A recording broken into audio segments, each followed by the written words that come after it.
Heavy Radio, Sunday, June 7th. We thought about maybe delaying the comeback of Heavy Radio, me and Eric here, but, with all that's going on, but we thought, heavy metal has always been of the people, of the revolution, so we'll just roll with it and, might touch on some of that stuff that is going on outside the window and that we've been a part of, so...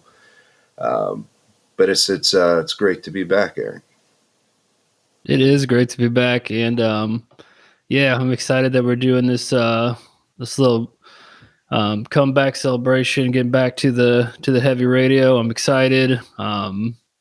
Despite the multiple large events that are happening this year, there's still heavy metal music coming out, so that's exciting, and definitely want to chat about it with you and with our listeners. So, I mean, what's funny to me is, records have been touching on this stuff for as long as records have existed, and even the early Black Sabbath records kind of were on the pulse. So, seems like a weird genre to shy away from any of it. No, I would say heavy metal, along with some other genres, have always been very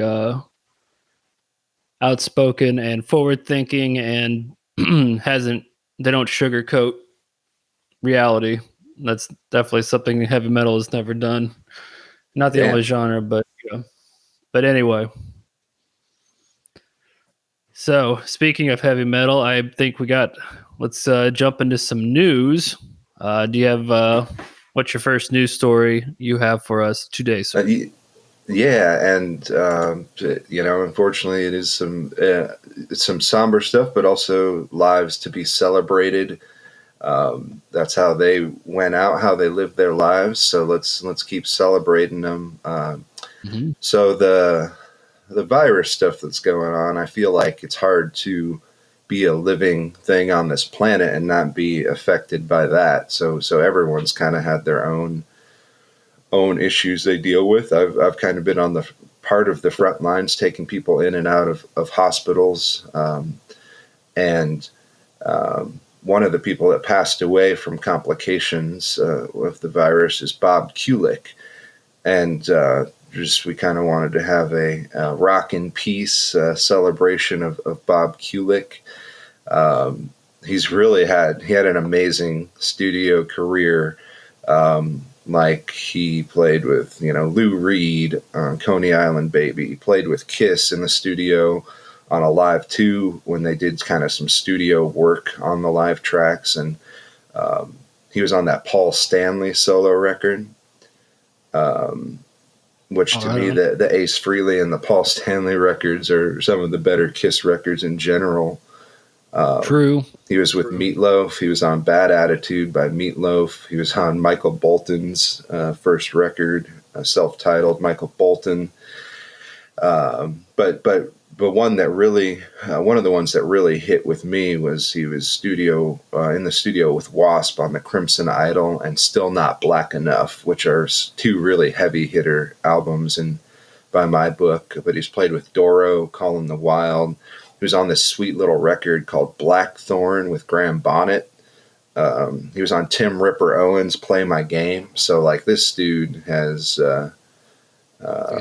really had a prolific studio career. And, and it's one of those things where he didn't have a public memorial because of the coronavirus. So we just want to make sure he's celebrated. And obviously, his brother Bruce Kulick just said these words about him: his love of music and his talent as a musician and producer should always be celebrated. I know he is at peace now, with my parents playing his guitar as loud as possible. Please respect the Kulick family's privacy during this sad time. But so Kulick, the amazing work of Bob Kulick. Go and crank that loud. There you go. Amen, man. And just as also mention another person that from the metal community that lost a battle due to some symptoms similar to COVID-19. Lou L.A. Covares, he was the original guitarist from Riot. He passed away of similar complications. I think it was probably related to coronavirus. He was on the debut album for Riot, Rock City. And he did do some guest appearances with Riot V once they kind of came back after Mark Relay's death. So rock in peace to L.A. Lou. That's cool. Yeah, and those are a couple cats that might not have ever reached the living room name status of other rockers, but has spent their whole life, making kick-ass music and doing the work and keeping hold of flame. So, yep, thoughts out to all them. And like you said, we're going to celebrate. So if you're out there, spin some of their music soon. Yeah. Let's see. My story, it's also tied to some heavy current events. It's tied to the Black Lives Matter movement, but it's a positive story overall. Bandcamp have announced plans to donate 100% of their profits on June 19th to the NAACP Legal Defense Fund to help in the fight for racial justice, equality, and change. Bandcamp bosses also say they'll do the same on every Juneteenth and will also allocate an additional $30,000 every year to organizations that fight for racial justice and create opportunities for people of color. So I thought that was a really cool thing. A lot of artists are in Bandcamp, and that's really cool of them to come out there and make a difference. Good on Bandcamp. And from my experience, they pay artists better than most of the other outlets to begin with. And, I just don't really understand how you can play heavy metal, be a heavy metal fan, and maybe go to concerts around the world and not kind of understand what this movement's about and support Black Lives Matter. Like, it's kind of shocking to me if I ever see, a heavy metal artist or person that doesn't understand it. Like, it's, I think Ice-T put it really eloquently. It's not saying that other lives don't matter. It's focusing on an issue that, unfortunately we still have to keep talking about and keep repeating. And I think the demands are, as someone that's been active in politics in my community, I think the demands are very amazingly reasonable. So I think it's good that we're talking, though. And I think hopefully we've reached a point where you can say something, stupid, people will clap back, and you can learn from the stupid thing that you said. Like that Drew Brees was kind of an example of that I was kind of impressed by. So. Yeah. No, yes, it's going into it. Yeah. I was surprised by some of the metal bands that I follow on social that didn't say anything. And, that doesn't mean that, I have no idea what's going on behind the scenes. Maybe they're doing things. I have no idea. I don't know them personally, the bands that I follow, but as a lifelong member of the metal community, I know there's a lot of misconceptions about this community, but I was really happy with the people that have come out from the metal community and reemphasize that this is a genre of inclusion and always has been and always will be. And all of us want it to be that way. So everybody is welcome in this genre. And I was really happy to see the artists out there that emphasize that. Yeah. And I mean, obviously there's been plenty of things that have kind of shook, the foundations, I guess, from Rob Halford kind of coming out in the open, stating what a lot of people kind of saw he was just being open about anyway. It pretty much, I think most people rallied behind him and supported him. I'm sure he got plenty of shitheads and hate mail and all that, but I think we really kind of, as a community, squashed that, and I think that will always keep happening. I mean, you can't.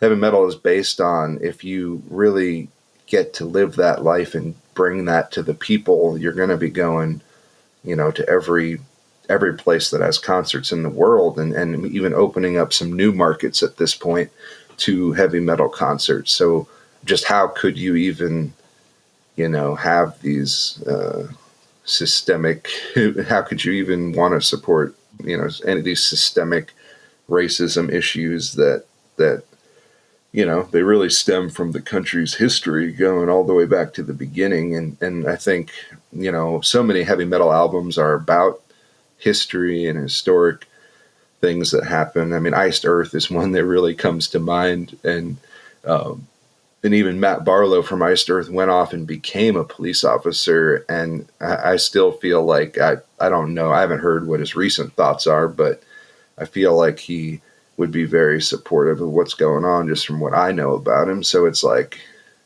hell, there's people on, all sides of the line that I think can agree that it's time for some major revolution.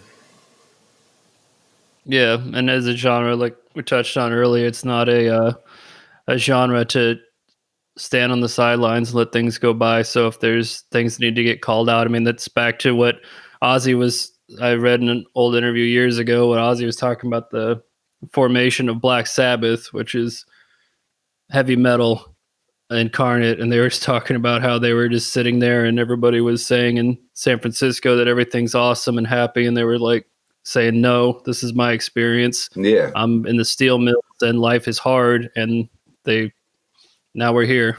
Yeah, and for everyone like Tom Araya or Phil Anselmo that will say something stupid or insensitive, there's hundreds, thousands, millions of people that'll clap back and be like, yo, it's not, maybe that joke was not timely, it was not well played, or maybe you're just a drunk asshole or whatever. But it's I feel like we take care of shit like that and prop each other up as much as any other kind of communities that you have on this planet. So yeah, we've been to countless at this point between us heavy metal shows, and it's always a community of somebody falls in the pit, you pick them up, and yeah, even that's the way it even will. on the grand scale, I've seen that at massive pits, and I know there's problems that arise, and I like to think that a lot of us will stand up and address them when we see them, and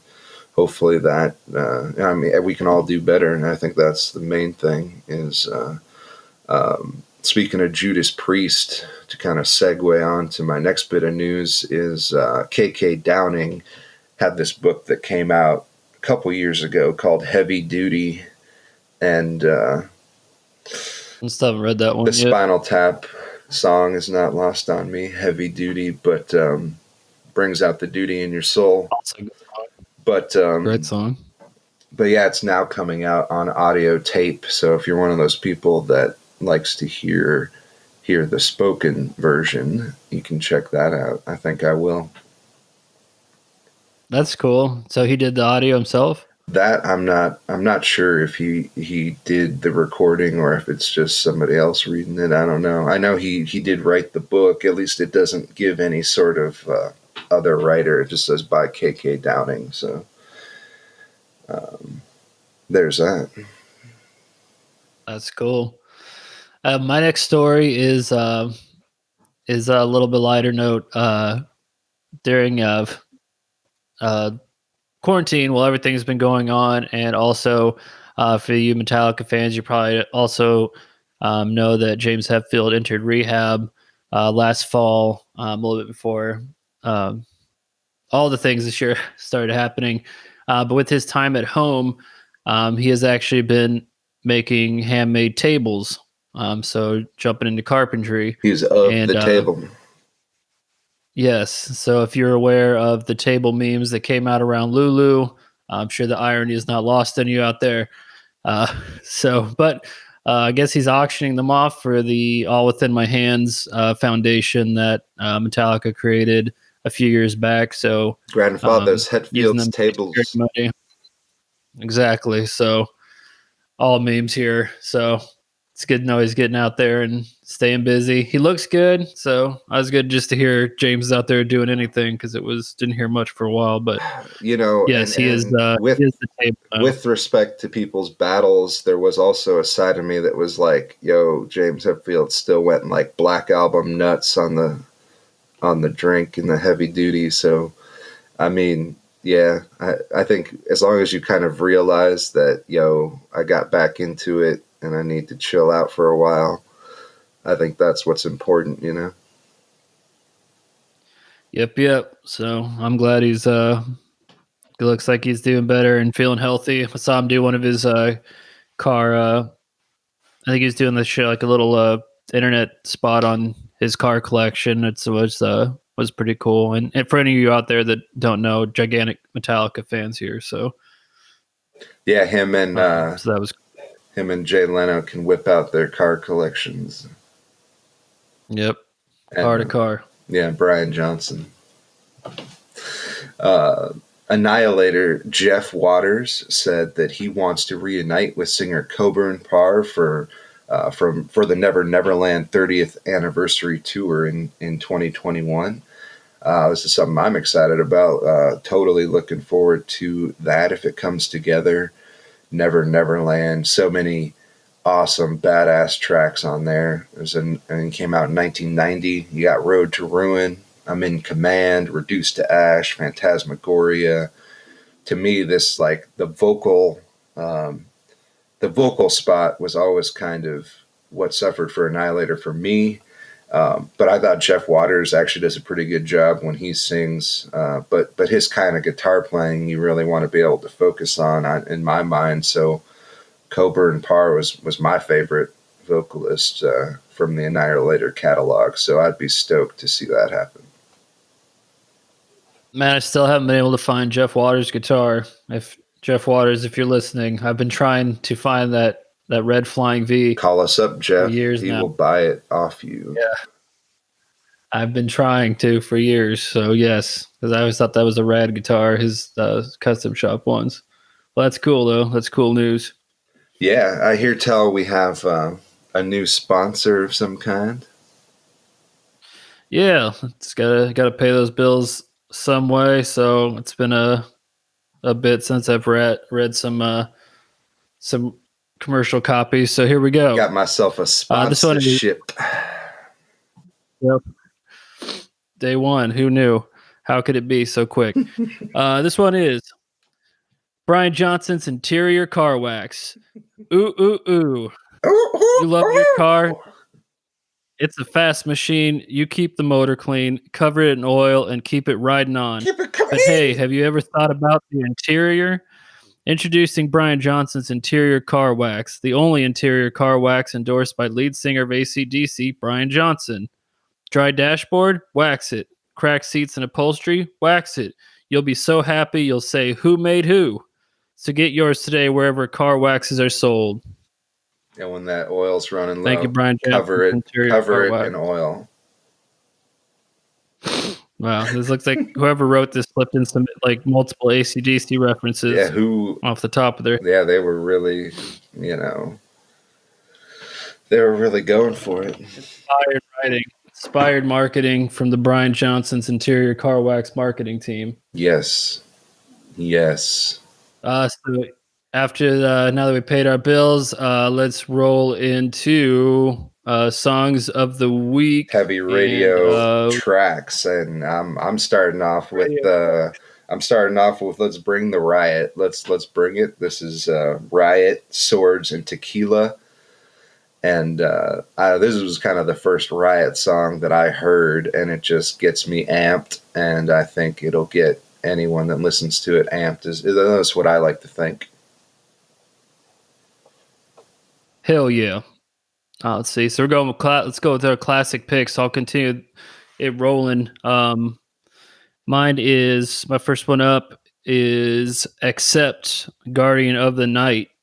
It's off the Balls to the Wall album.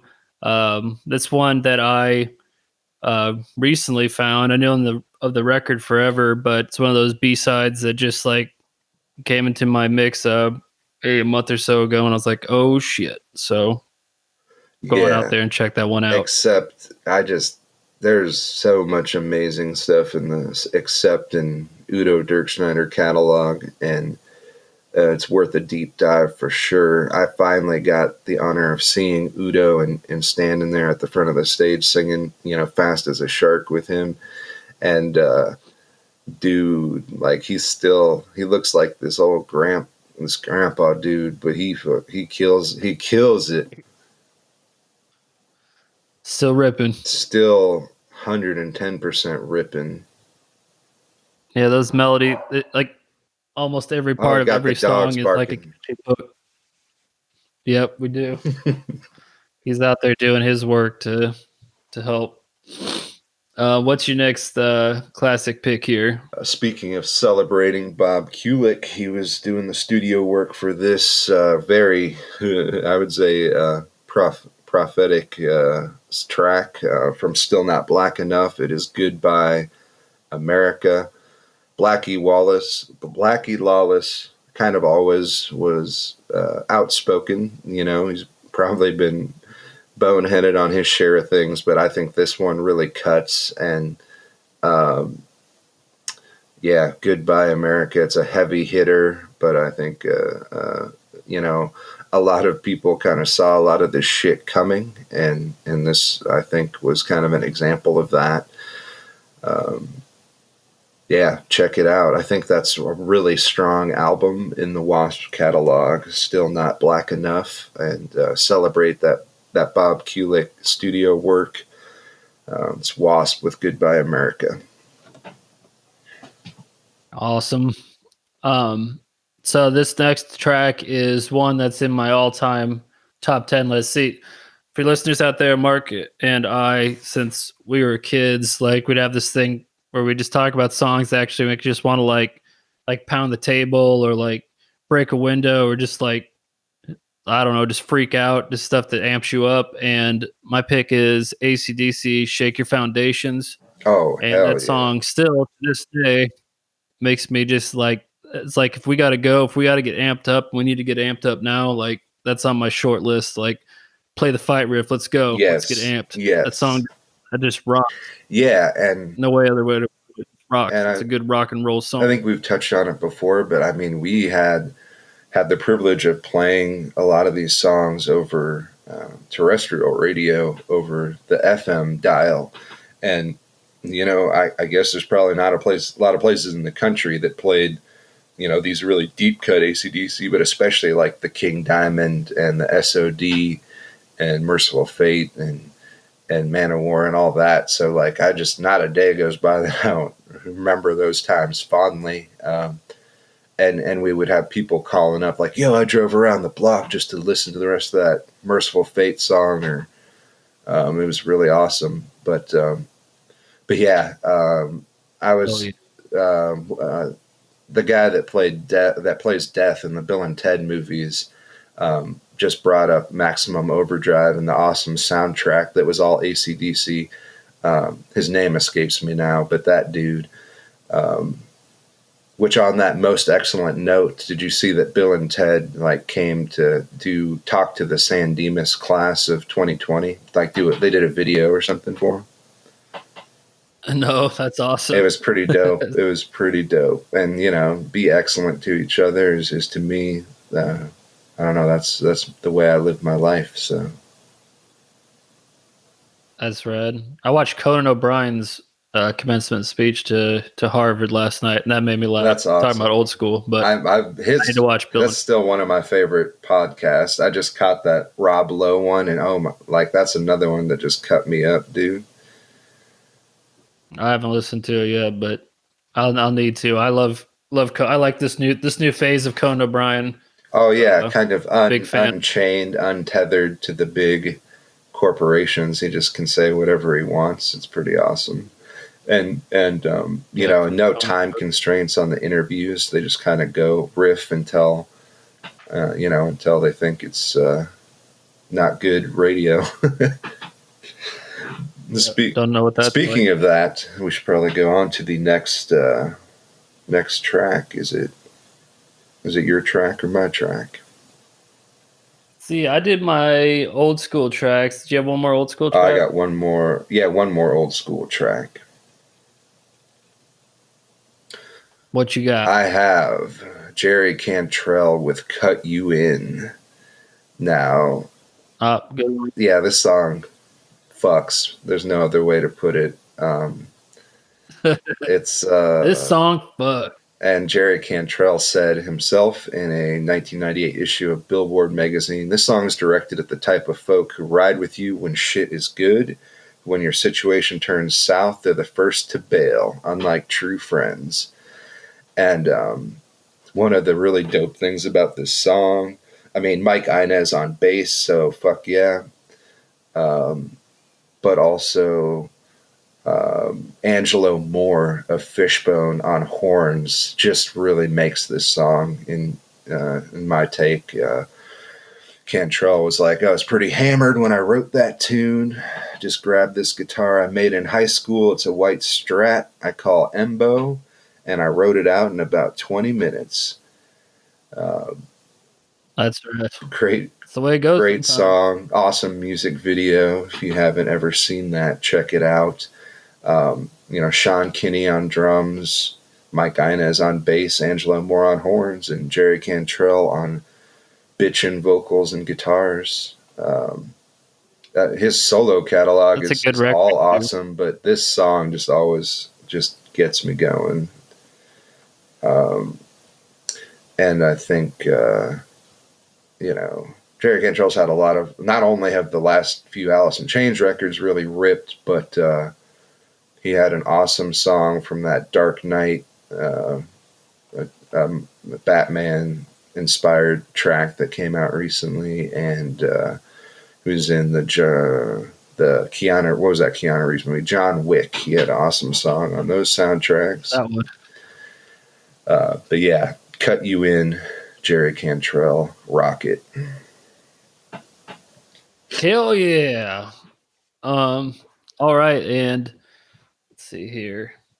Oh, and I forgot to mention, listeners out there, Mark and we started a new playlist on Spotify. Plan to mirror that over to YouTube and Apple Music soon. But right now, the Spotify playlist is live, so we'll be adding all the songs we were talking about in this segment onto that playlist. So go ahead and follow that up. So then you'll get new music as we add it each week and be able to rock along with us. But on that note, my first new pick is a song called "Go Away" by the band Dope Smoker. It is some, by the name, you might be able to guess, it is some boggy doom metal, stoner rock. It's very good. I'm very picky with my my stoner rock doom metal because some of it can kind of get I don't know, samey, I guess, for me anyway. That's just for me, but this one cut through. So when there's one that actually like cuts through the everything and really just makes it go like, oh shit, what the hell is this? Like, I gotta like it up and listen to it. So Hell yeah, yeah. so that is Dope Smoker. Hell yeah. My new track is from a band called Haken. I think that's how it's pronounced. I probably should know how to pronounce the band, but it's Haken. Haken, their new album called Virus, literally is just hot off the press, and it's fucking smoking. They are kind of this progressive metal outfit, I would say. Um, they're out of England, and I would say if you're into any of that stuff that kind of Gojira's been doing, maybe some old In Flames, uh, this is definitely something for you to check out. My track is prosthetic, and but this album is not to be fucked with. You should check it out. It's Haken. It's called Virus. It's out now. Crank it. And I guess to be fair, I was reading that Richard Hensel and kind of the guy that started this band named this after some character that he made. So we might have to ask him how to say the name, but I think it's Haken. It's Haken. Album's called Virus, and this track is Prosthetic. Crank it. Rad. My next track is Havoc and their song Post Truth Era off their new album 5. So that came out a couple weeks ago. Really good shit. Havoc has quickly over the last couple albums, or last few albums, I should say, really risen in the ranks, my personal ranks of like new traditional heavy metal and thrash metal specifically. And this one just sees them up in their game, I'd say, on every single level. Every member of the band just stepping up another notch, and kick-ass record. So I'm still exploring that record and still re-listening to it and finding stuff I dig on it. So I could not hell of a agree record. more. And, played with those cats over the years and kind of watched their progression, and they are just firing on all cylinders with this one. I think they just keep getting better. So I'm right with you there. And my next track is from the Lamb of God self-titled record that is coming out. It's due out on June 19th. And this track is a heavy hitter. It's called Routes. It is featuring Chuck Billy from Testament, who, just had their own amazing album that I'm still spinning on the reg. But Lamb of God, Routes, featuring Chuck Billy. I definitely missed the Lamb of God, and I like this top comment about this song. To quote this Sinska character online with a cat avatar, this song makes me want to break in someone's house and toast all their bread and put it back in the bag. So I can't agree more. I think I'm just going to leave it at that. That is an apt description. I guess it's doing him a favor. I'm trying to walk through that one. I mean, if I walk downstairs and I found pre-toasted bread, unless it got cold, then I'd be sad, because then you can't really restore it. Yeah. But if he timed it up to when he knew I was gonna wake up soon, and there was just a whole loaf of toasted bread, this shit will toast your bread. Lamb of God, Routes, featuring. I have listened to that track, and I did feel it. Yeah, Chuck, another guy that just, in my opinion, just keeps getting better. I don't know how. Oh yeah. But he's going and doing it. Defying time and space continuum. Yeah, just owning it, living it, live it. Getting more visceral every year. Mm-hmm. Well, that does it for me for my tracks. Was that all your tracks too? Yeah, I think we just need to make it clear we're trying to get this heavy radio out there to everywhere that podcasts happen. Yep. We are officially, as of today, we're on anywhere you listen to podcasts, we are there. So tell your friends, your family, random strangers you meet around the city. If you're waiting for a coffee, just start talking to the person next to you about this podcast, Heavy Radio. So we're excited, and hope you guys are too. And yeah, everybody stay safe out there, and listen to that heavy metal. It'll get you through. Music has gotten me through my entire life, and it is continuing to every day. But anyway, rockin'. How about you? Heavy Metal 2020. Dig it. Heavy Radio. We'll talk to you guys later. Bye.